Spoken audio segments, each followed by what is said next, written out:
One of those famous individuals who had an encounter with Jesus in the New Testament looks like one that Jesus wasn't actively seeking out.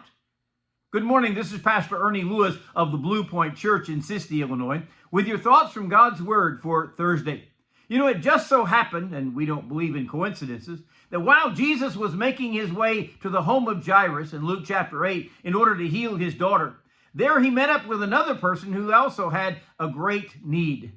The Bible points out that the multitudes had thronged around him to follow him, maybe to see this miracle. But there was an unnoticed character in the crowd who was going through immeasurable pain. She is described as the woman with the issue of blood. She had continued this bleeding from her body for 12 years now with no healing in sight. Luke even tells us that she had spent all her livelihood on doctors who could not really help her. Not only was she in terrible physical condition, she was constantly weak and anemic. Oh, by the way, this was a spiritual problem also, because since she had touched blood every day in her daily care, she was also considered unclean, could not go to the temple and worship around others. She was a desperate case of one who could not help herself, although she had tried in so many ways. And finally, one day she hears that Jesus is passing by, and this was her chance to meet him.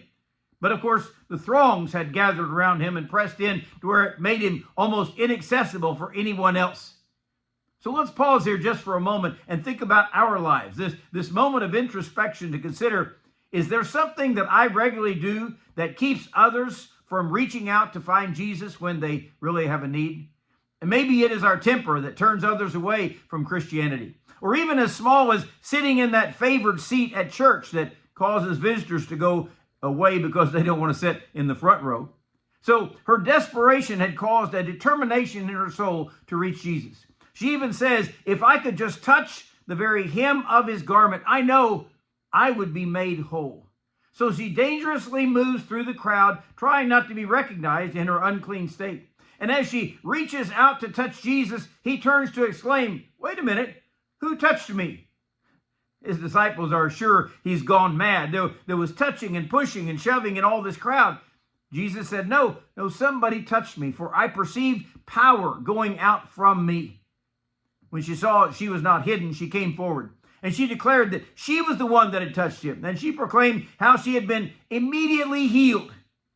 Well, Jesus was known for sudden and immediate healing, no matter how many people had been suffering.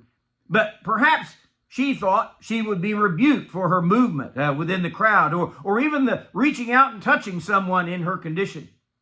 But Jesus said to her, daughter, be of good cheer. Your faith has made you well. Go in peace. Now, this was a faith that could heal even the greatest of needs or even the worst of man's ills.